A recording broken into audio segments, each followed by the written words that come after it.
Incoming message from Lily Q. Picard. Roll opening credits. I think we'll cut this here for now. I have no idea how long it is, but I can tell it's already longer than I thought it would be.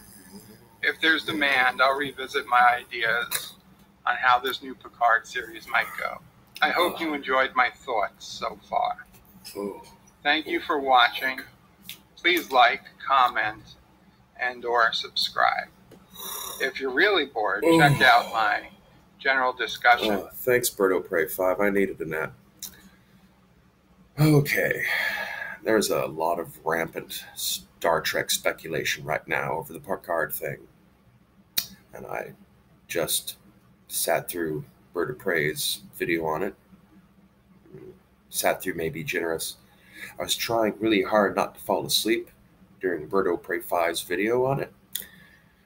And I had an idea of what actually the answer might be as to what the Picard series is going to be. But in a way, I guess my point is all this speculation is stupid. I guess a lot of it's just as YouTube channels were constantly wanting content and things to talk about. Looking through a bunch of old Star Trek episodes to find clues as to what episode sequel the new series is going to be. That's not the way to go about this. If you do proper detective work, you got to work with the facts that are on the ground. And all that we know is that Alex Kurtzman is the executive producer. It's going to be on CBS All Access. It's going to feature Patrick Stewart. And a few months ago, they had announced a total of 4 series in development. A Wrath of Khan limited series, a Starfleet Academy ongoing series, an animated ongoing series, and a unknown concept limited series.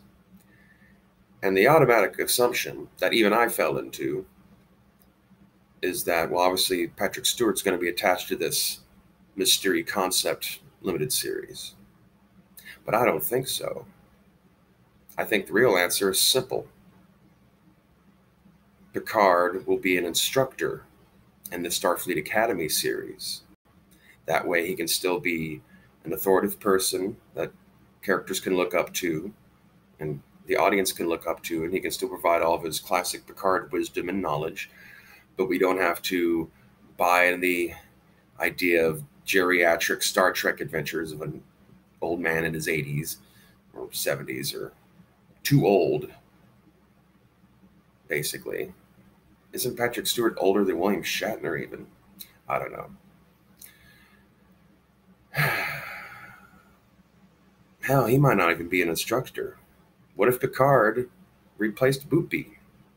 You know, the gardener that was famous at the Starfleet Academy. But while watching this video early on, he was talking a bit about Doomcock. Doomcock is an idiot.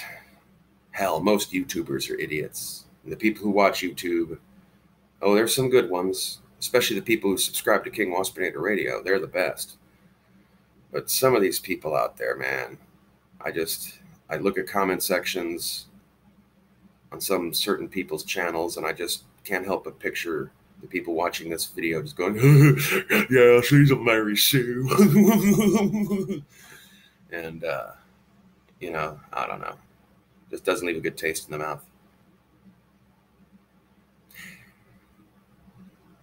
But anyway, Doomcock had this quote about there can be no peace as long as STD lives. And other people talking about how they would rewrite it, or how they should strike it from canon, and other things that CBS is never going to do. Ever. Star Trek Discovery is the vanguard of the new wave of Star Trek.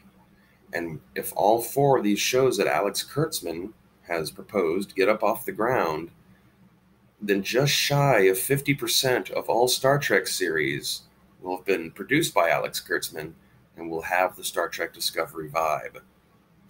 So I think the question really is if you cannot bring yourself to learn to accept this and learn to find something in it you can enjoy, is there really any point to continuing being a fan of the product? I also ask this a lot of the Star Wars people. So much of the Star Wars community has become so knee-jerk reactionary to any little bit of Star Wars news, and always in a negative light. But that one has to ask, like, if you don't, like, are you even really fans? If over half the product that's been made you've been bitching about, you don't like, then what exactly is it you're a fan of? Are you a fan of the idea that you have in your own head of what it should be? Well, then write some fucking fan fiction. There's also this attitude that the fans own the product, and just, no. The original writer owns the product.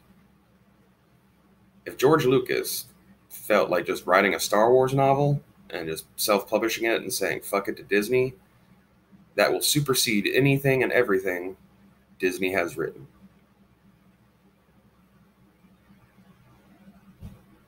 Do you think if they made a series based on J.R.R. Tolkien's Middle-earth, but it was set after The Lord of the Rings in another part of Middle-earth, would it really, really be Middle-earth?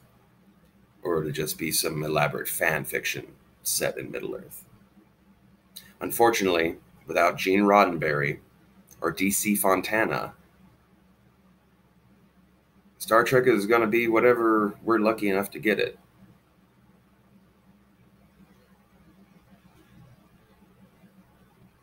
You're just going to have to live with that. Speaking of learning to live with things, in totally unrelated news, I see that Marvel is lobbying hard to Disney to get James Gunn rehired. And they should. James Gunn did nothing wrong.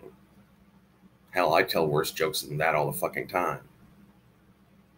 Not worse. Mine are actually funny, at least.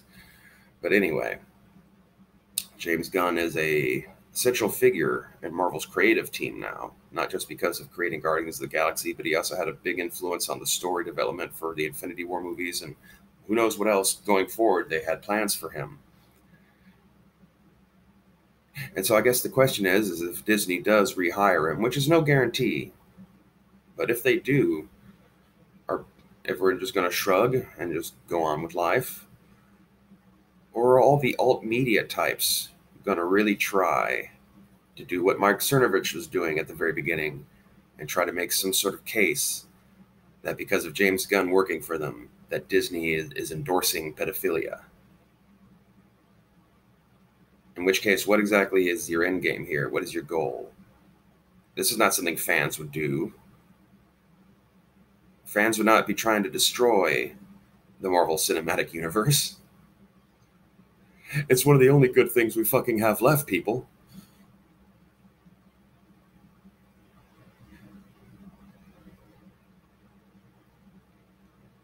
It's kind of a horrible trap. And we've painted ourselves in this corner, all of us. But you doofuses just really, really need to fucking get a grip.